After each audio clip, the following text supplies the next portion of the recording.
Doctor BC Roy जी की स्मृति में मनाया जाने वाला ये दिन हमारे डॉक्टर्स के, हमारी मेडिकल फ्रेटर्निटी के उच्चतम आदर्शों का प्रतीक है।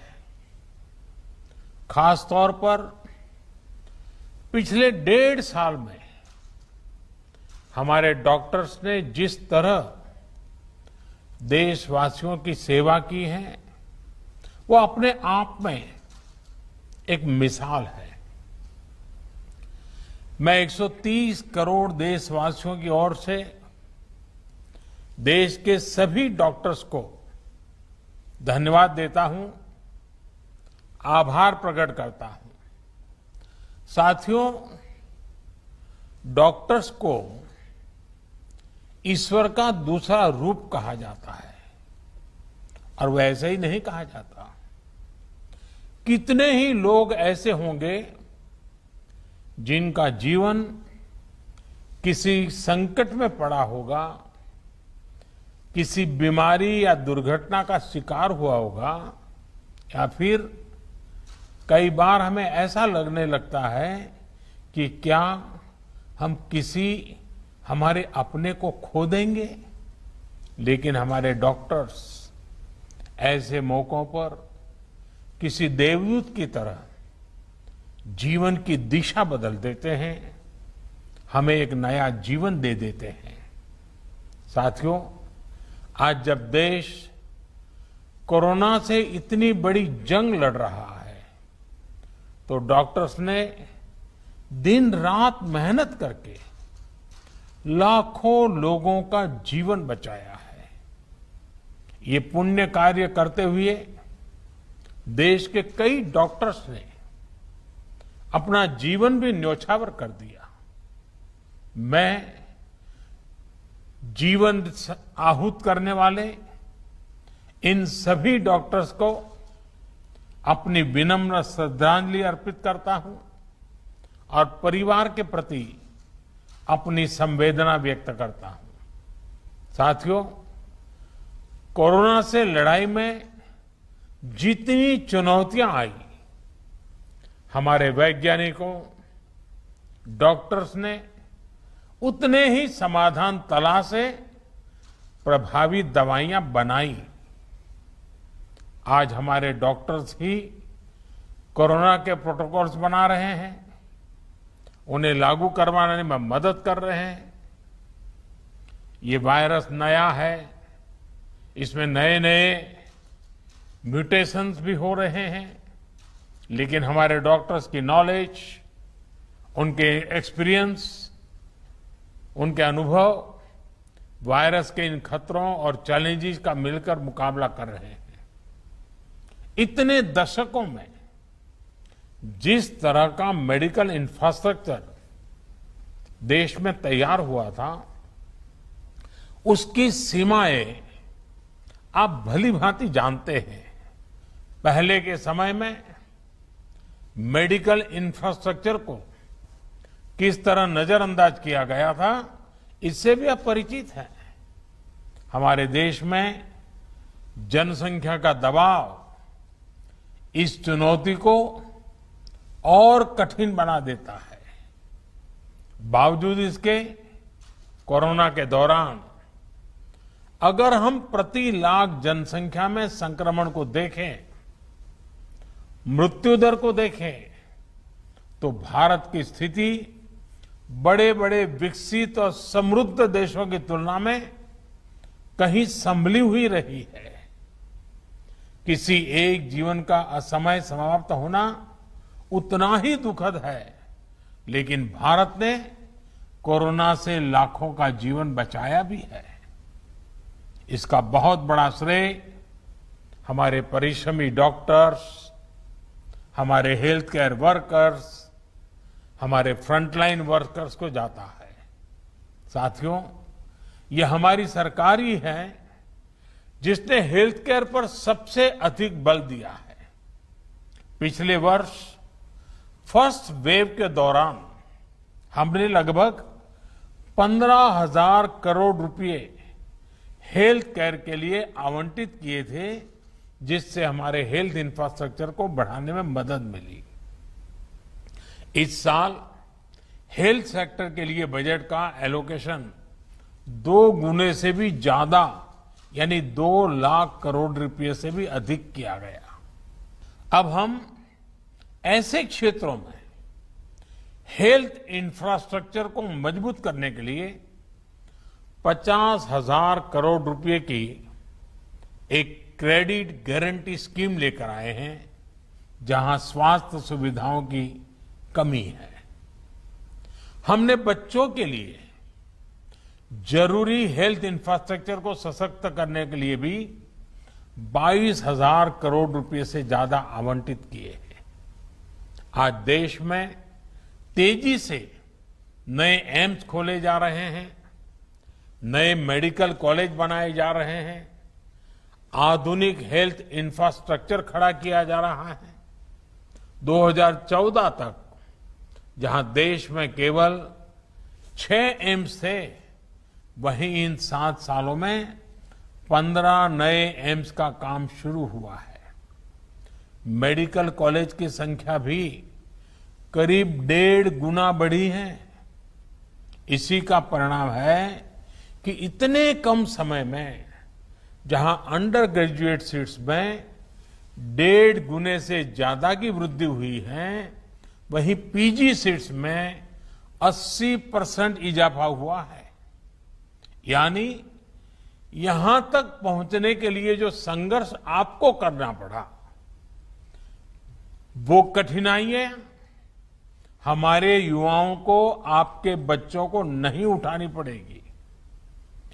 दूर सुदूर क्षेत्रों में भी हमारे ज्यादा से ज्यादा युवाओं को डॉक्टर बनने का अवसर मिलेगा। उनकी प्रतिभा को, उनके सपनों को नई उड़ान मिलेगी। मेडिकल सेक्टर में हो रहे इन बदलावों के बीच डॉक्टर्स की सुरक्षा के लिए भी सरकार प्रतिबद्ध है। हमारी सरकार ने डॉक्टर्स के खिलाफ हिंसा को रोकने के लिए पिछले वर्ष ही कानून में कई कड़े प्रावधान किए हैं।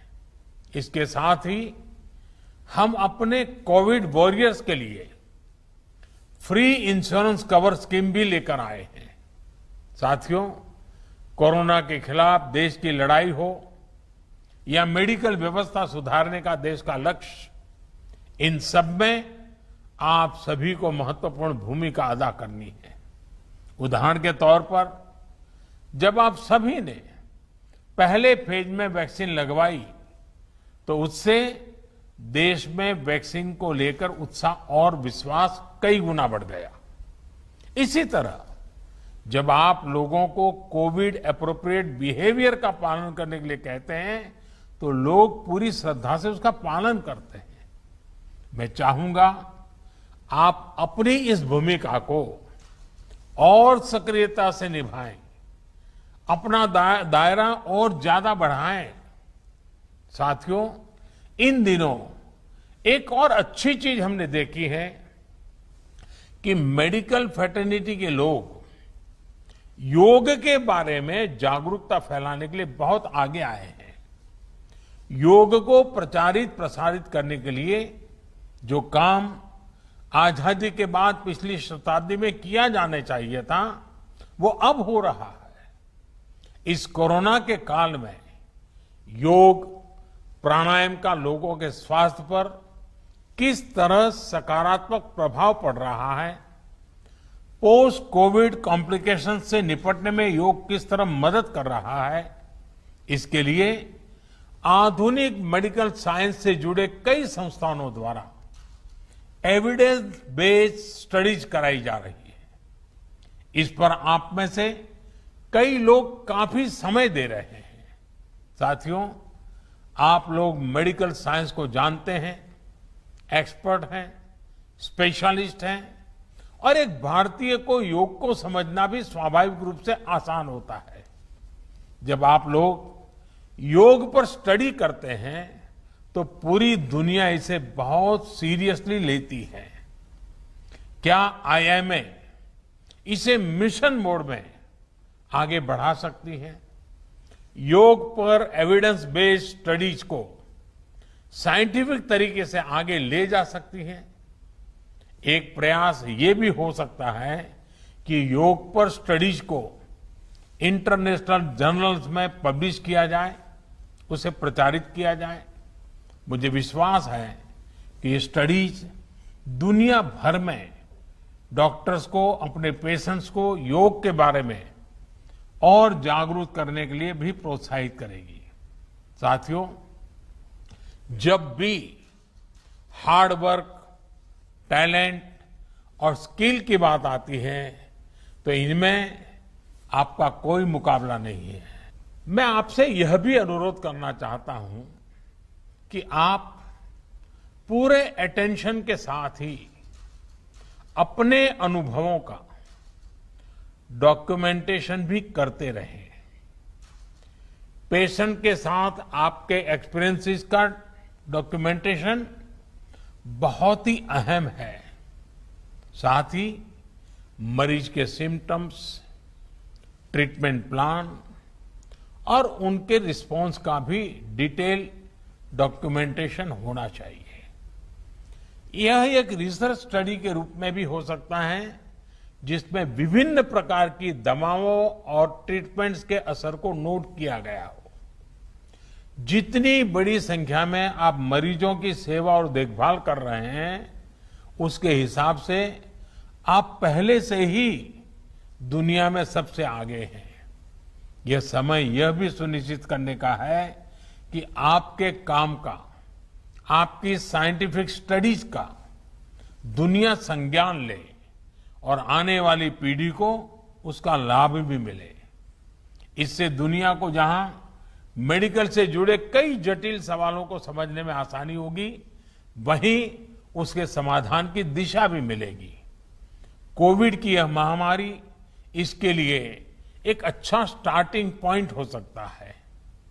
वैक्सीन किस प्रकार से हमारी मदद कर रही है, किस प्रकार से अर्ली डायग्नोसिस का लाभ मिल रहा है और एक पर्टिकुलर ट्रीटमेंट किस प्रकार से हमारी सहायता कर रहा है, क्या हम इसको लेकर ज्यादा से ज्यादा स्टडीज कर सकते हैं। पिछली शताब्दी में जब महामारी आई थी, आज उसका डॉक्यूमेंटेशन बहुत उपलब्ध नहीं है। आज हमारे पास टेक्नोलॉजी भी है और हम अगर कोविड से कैसे मुकाबला किया गया है, इसके प्रैक्टिकल अनुभवों का डॉक्यूमेंटेशन करते हैं, तो वो भविष्य में पूरी मानवता के लिए बेहद मददगार साबित होगा। आपका ये अनुभव देश के मेडिकल रिसर्च को एक नई गति भी देगा। अंत में मैं यही कहूंगा कि आपकी सेवा, आपका श्रम सर्वे भवन्तु सुखिनः के हमारे संकल्प को अवश्य सिद्ध करेगा। हमारा देश कोरोना से भी जीतेगा और विकास के नए आयाम भी हासिल करेगा। इन्हीं शुभकामनाओं के साथ आपको बहुत बहुत धन्यवाद।